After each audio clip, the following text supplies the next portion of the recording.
Caymmi, em Itapuã, Salvador, Bahia. Nós estamos na lição de número 7, que vai falar sobre o retorno do cativeiro, baseado no livro de Esdras. O escritor faz um registro das famílias que retornaram do cativeiro Babilônia para Jerusalém, para a reconstrução do templo e da cidade de Jerusalém. Nós vemos, irmãos, que Jerusalém viveu tempos de glória, principalmente na época do grande rei Salomão. A Jerusalém estava em toda a sua glória, o templo adornado de ouro, o templo com toda aquela magnitude e esplendor. Mas nós vemos que Salomão, quando na sua velhice ele pecou com várias mulheres, a Bíblia diz que Salomão teve 1000 mulheres, 700 mulheres, 300 concubinas de várias nações pagãs, mulheres pagãs que adoravam outros deuses. E Salomão se enveredou pelo caminho do pecado quando chegou na sua velhice. Sendo assim, Deus disse que depois dele o seu reino seria rasgado e dado a outro. Aconteceu, como disse o Senhor, o reino de Israel foi dividido em dois, logo após a morte do rei Salomão. Reino do norte com 10 tribos e reino do sul com 2 tribos. As 10 tribos, reino do norte, a capital era Samaria, e no reino do sul Jerusalém como capital, que era Judá e Benjamim. Nós vemos que Deus dividiu, rasgou o reino por causa do pecado, da idolatria, por causa do paganismo. E já na época que o reino foi dividido, o povo continuava em pecado, o povo continuava na idolatria. Deus enviou o profeta Jeremias para profetizar conserto, mas o povo não queria ouvir o conserto de Deus, não queria ver palavras duras, só queria ouvir palavras que massageassem o seu ego, palavras boas, só queria ouvir os profetas que falavam coisas boas.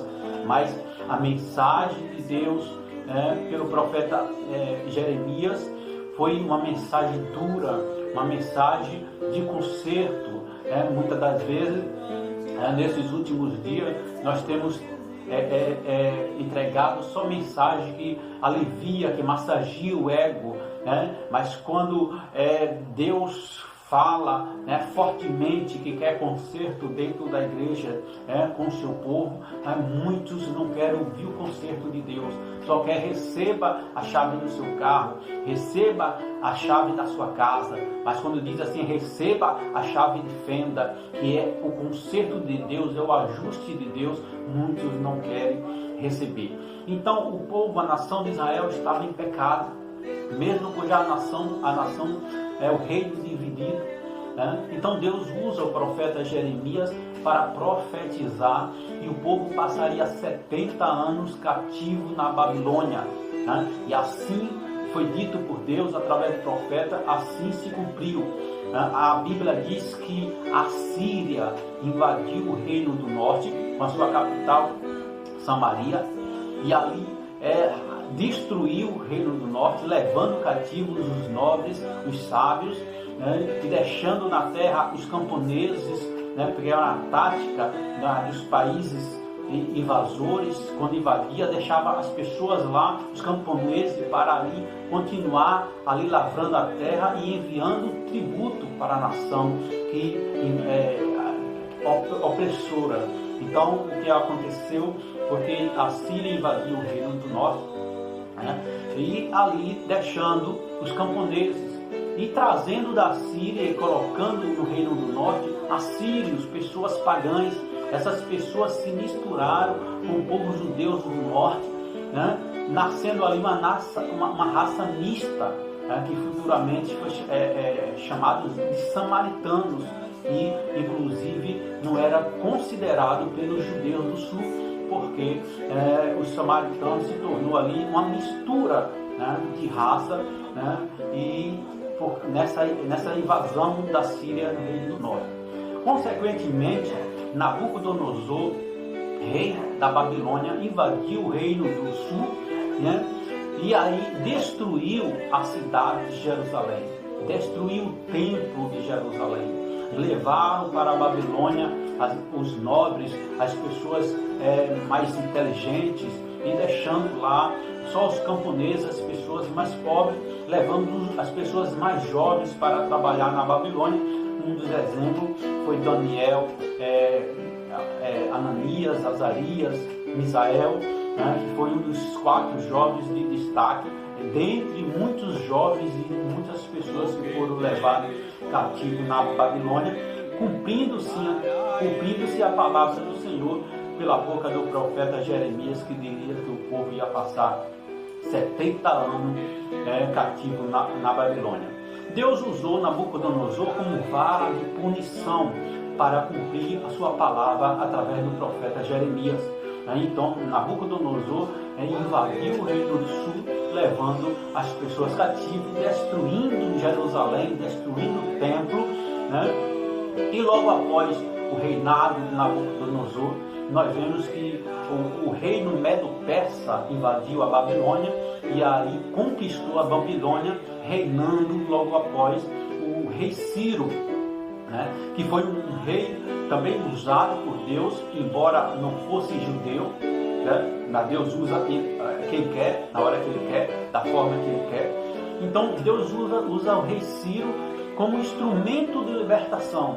No livro de Isaías, Deus chega a chamar Ciro de meu pastor, aquele que ia conduzir as suas ovelhas. Ciro envia um decreto, um edito, né? Logo após finalizar os 70 anos de cativeiro, cumprindo-se a palavra do Senhor, Ciro envia um edito, um decreto, autorizando os judeus a retornarem aos seus lares, à sua terra, a Jerusalém, que estava destruída, para reconstruir Jerusalém e colocar de pé o templo que estava destruído. Então, a partir desse momento, Deus começa a usar Esdra, para fazer ali uma seleção das pessoas que retornariam para essa reconstrução. E não podia ser qualquer um, tinha que ser judeus natos. Então aqueles judeus que foram misturados, aqueles que na Babilônia durante esses 70 anos se misturaram, formaram família, né, com outras, com pessoas pagãs, com babilônicos, né, com pessoas de outra terra, e aquela raça que se miscigenou, essa não foi permitida voltar para a reconstrução de Jerusalém. Então Esdra faz essa relação, esse relatório das pessoas que retornariam para Jerusalém, para o seu lar, e Deus usa o rei Ciro de maneira maravilhosa, embora Ciro não fosse judeu, nós vemos que Deus usando Ciro de maneira maravilhosa. Nós vemos, queridos, que Deus, de certa forma, Ele dá visão a ímpio, né? Deus deu visão a Nabucodonosor, né? Daquela grande imagem, né? Deus deu visão a Faraó do Egito, né? Aquele sonho que Faraó teve, agora só a interpretação do sonho, as interpretações das visões, Deus só dá aos seus servos. Então, quando o rei, como Faraó, teve aquele sonho, né, das vacas magras, da vaca gorda, né, Deus deu esse sonho para Faraó, mas a interpretação desse sonho só a José. Deus deu essa visão a Nabucodonosor, né, dessa grande imagem, mas a interpretação, né, desta visão foi dado a Daniel, seus filhos, aquele que tem intimidade com Deus. Então Deus usa de várias formas, né? E Ele usa como quer, Ele usa quem quer. Então não tem nenhuma pessoa insubstituível na obra de Deus. Porque se você não quiser trabalhar na obra de Deus, Deus vai enviar né, outro. Né? Deus usa até a jumenta, né? Com visão, para ter visão de anjo, né? E mostrar o que está acontecendo com o profeta, quando o enviado de Deus não fala e não quer falar aquilo que Deus manda falar. Então Deus usa quem quer, da forma que Ele quer. Amém? Vamos estar já vendo o texto áudio da nossa lição, depois a verdade prática. Texto áureo. Pelo que saí do meio deles, e apartai-vos, diz o Senhor, não toqueis nada imundo, e eu vos receberei. Segundo Coríntios, capítulo 6, versículo 17. Verdade prática. O mundanismo na igreja corrompe os bons costumes e extingue a santidade.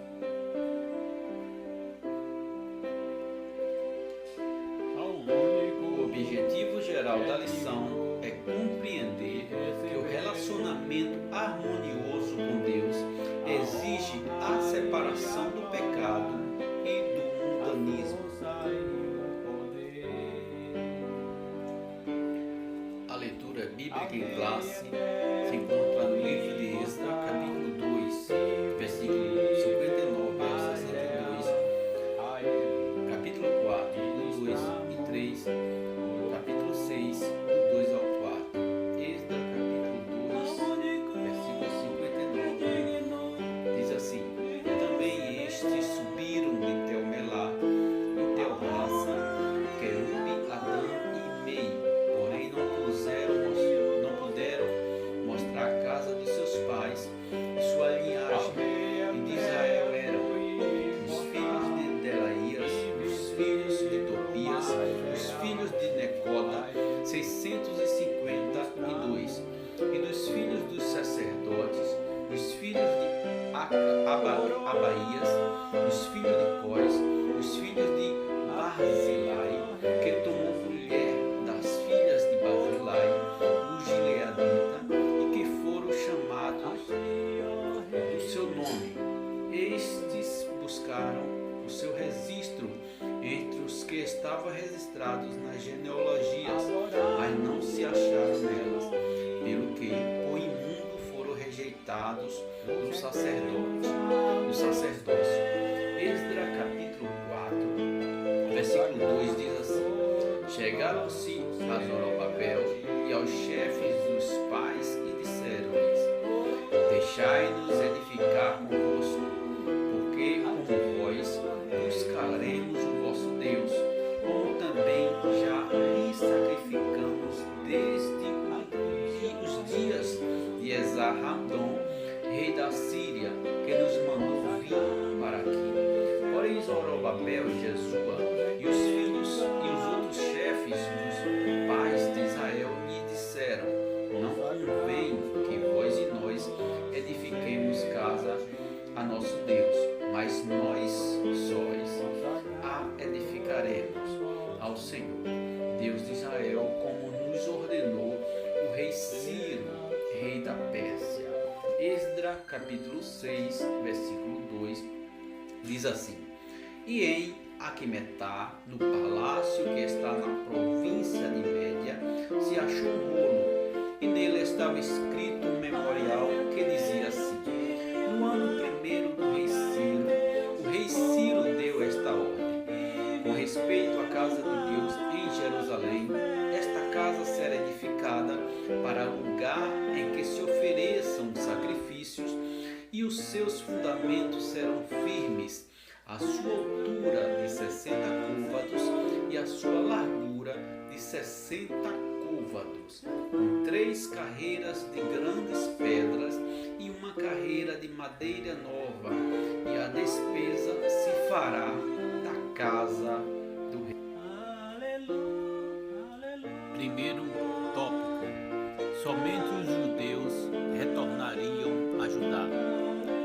uma pessoa a ser considerada apta para fazer parte do grupo que iria transferir-se para Jerusalém, exigia-se que desse prova de sua linhagem, que provasse ser realmente de Israel. Na primeira triagem foram excluídas 652 pessoas. Para voltar, para Jerusalém, não era de qualquer forma, não era de qualquer jeito. Então teve que haver uma seleção. Somente os judeus, que não se misturaram, foram esses que retornaram para a construção de Jerusalém, do seu templo. Aqueles que se juntaram com povos pagãos na Babilônia, não retornaram para Judá. Só os mestiços, os nascidos de casamento misto no cativeiro, esses não foram permitidos à sua volta. Isso me faz lembrar de crentes, irmãos, que casam com pessoas ímpias, pessoas que não são crentes, e aí trazendo realmente grandes sofrimentos nos seus lares, grandes sofrimentos nas suas casas. Se você já é casado e aceitou Jesus, já estava casado, sua esposa não é casada ou não é cristã, então aí realmente Deus vai fazer a obra. Mas se você é servo do Senhor, e você casa com uma pessoa que não é cristã, realmente vai trazer muita luta, muita tribulação dentro do teu lar. Então peça ao Senhor para te orientar, para te mostrar a pessoa certa, uma pessoa de Deus, para que esteja do teu lado. Amém? Então não deve haver comunhão, não pode haver comunhão da luz entre as trevas. Se as trevas estiverem no lugar, no ambiente, quando a luz entra, as trevas têm que sair. E se a luz estiver no lugar, as trevas não entram, porque não há comunhão entre a luz e as trevas. E no casamento pode ter até sintonia, mas na parte espiritual, quando um dos cônjuges vai para a igreja adorar o Senhor, o outro vai querer ir para a balada, então realmente não dá certo. E os filhos que nascem dessa relação nascem turbados, sem saber a quem seguir, a quem seguir a orientação, se segue a orientação do pai, se segue a orientação da mãe, e realmente não dá. Aconteceu isso também lá na Babilônia, o povo, muitos deles se misturaram, fizeram família, e muitos preferiram até ficar lá, porque já estava a sua raiz na Babilônia, já estava enraizado família e casas na Babilônia, que não quiseram retornar para reconstruir algo que estava destruído. Então só aqueles mesmos chamados por Deus foram permitidos ir voltar para Jerusalém e reconstruir aquilo que estava sendo destruído. Amém? Ponto 2 da nossa lição. Os judeus não aceitaram a ajuda dos samaritanos. Quem eram os samaritanos? Os samaritanos eram uma mistura de gente, na sua maioria de origem pagã. Esse povo apareceu depois do ano 721 a.C., quando o reino de Israel foi derrotado pelo exército de Sargão II e as 10 tribos do norte levadas cativas para a Síria. Amém. Segundo tópico, diz assim, da nossa lição: os judeus não aceitaram a ajuda dos samaritanos. Os samaritanos eram descendentes dos colonizadores. Eu já acabei de falar, expliquei, que os assírios invadiram o Reino do Norte e ali levaram os nobres, os judeus, inteligentes, nobres para a Síria, deixando ali os camponeses e trazendo de lá da Síria assírios e juntando com aqueles judeus que ficaram no Reino do Norte. Então, tanto os judeus como esses assírios formaram famílias, formando ali não um judeu nato, mas um judeu mestiço, uma mistura de raças. Assírio, pessoas pagãs de outras nações se juntaram com os judeus ali, formando o povo que futuramente se chamou os samaritanos, né? E por isso que não se dava com os judeus, porque na verdade os judeus não consideravam eles como povo da promessa, porque se misturaram, formando famílias e adorando até outros deuses, porque os samaritanos ficavam divididos, não sabia se adorava a Deus, não sabia se adorava Baal. E no exemplo que nós vemos lá no livro de Reis, né, na época de Acabe e Jezabel, né, a nação de Israel, do Reino do Norte, estava completamente dividida.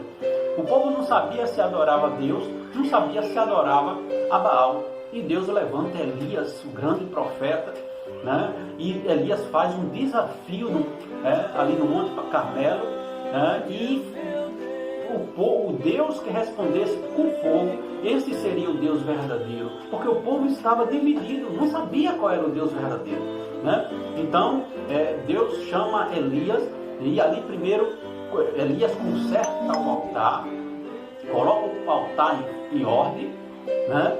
E ali clama ao Senhor, e Deus responde com fogo, né? E nós vemos que Deus mostra que Ele é Deus, né? Nós vemos que Baal era considerado o Deus da fertilidade, o Deus da chuva, né? O Deus que trazia fartura de colheita, né? Aí Deus, o nosso Deus, para mostrar que Ele era o Deus verdadeiro, Ele envia Elias, e Elias chega diante de Acabe e fala assim: não vai haver chuva sobre a terra durante 3 anos e meio. Ou seja, Deus estava falando assim: Baal não é Deus de nada, né? Eu sou Deus.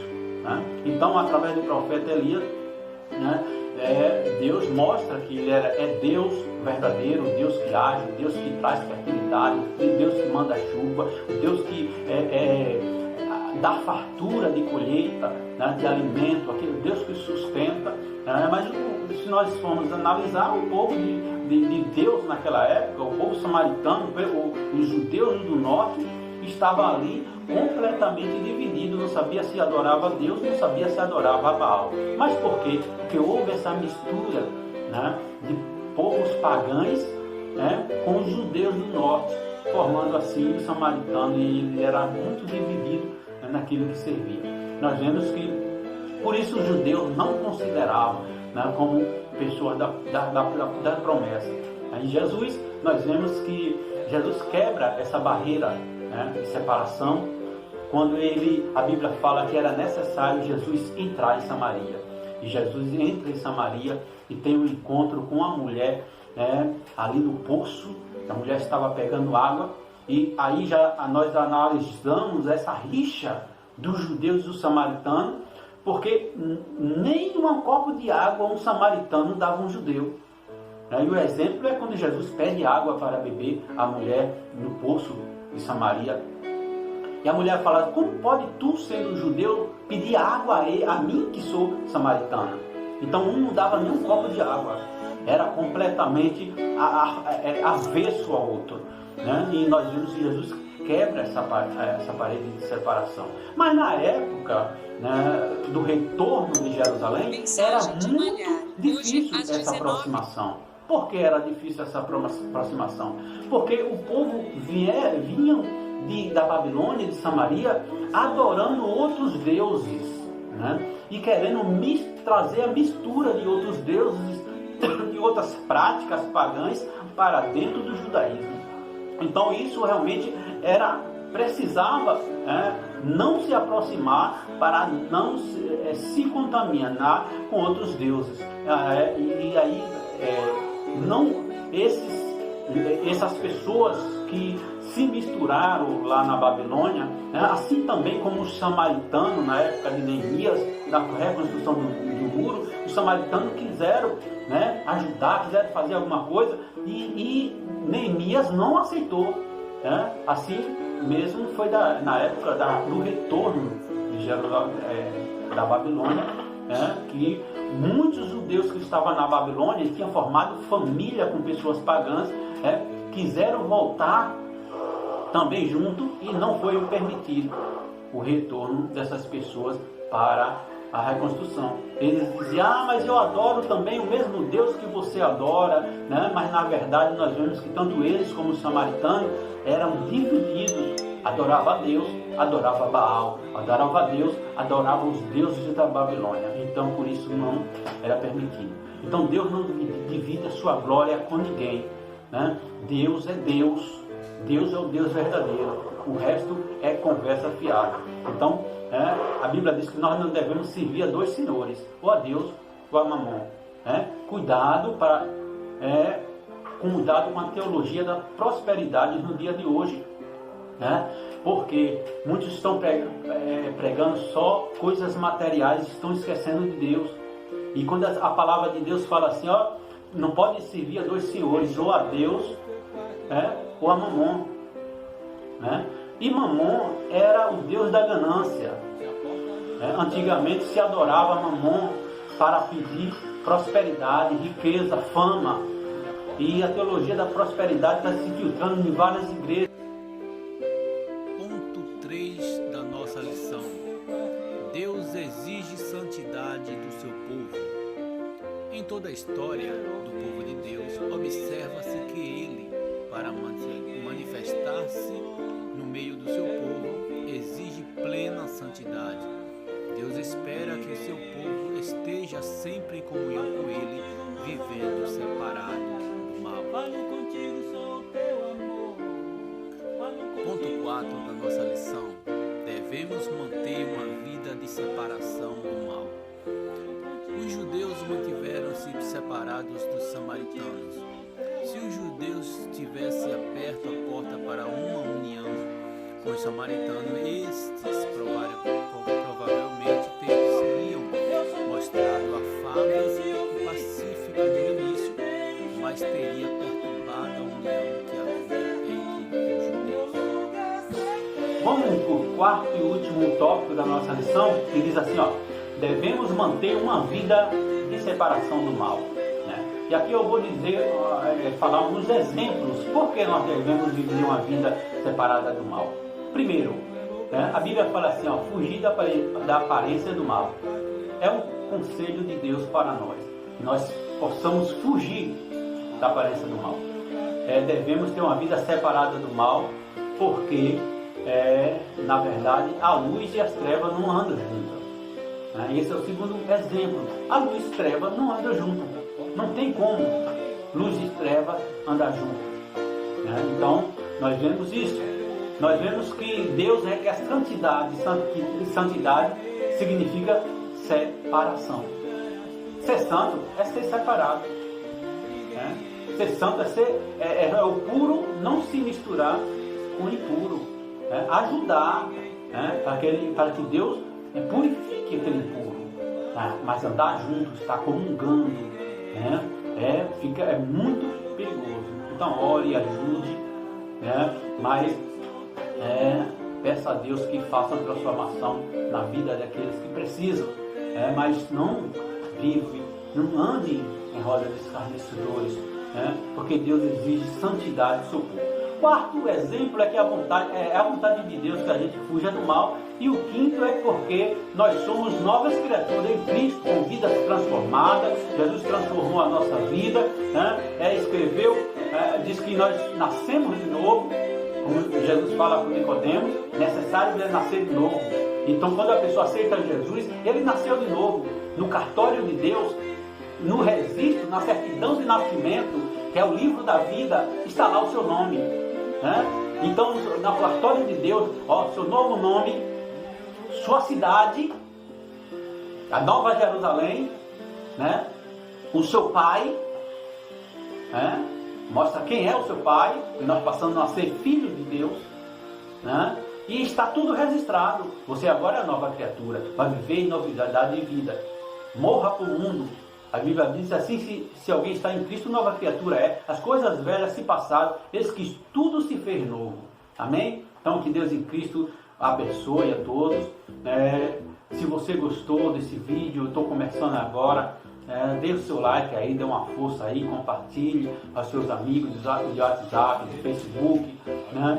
E para me estimular, né, para que eu continue fazendo vídeos para todos vocês e que assim as bênçãos de Deus sejam derramadas na nossa vida, com chuva, né? Que as bênçãos de Deus sejam ser derramadas como chuva, né? Então, compartilhe, nos ajude aí, que é muito difícil estar promovendo vídeo no YouTube, né? A gente que tem um celular com pouca carga, com pouca memória, mas Deus assim vai nos abençoando, vai abençoando a todos nós em nome de Jesus. Que Deus em Cristo abençoe a todos, fique com Deus.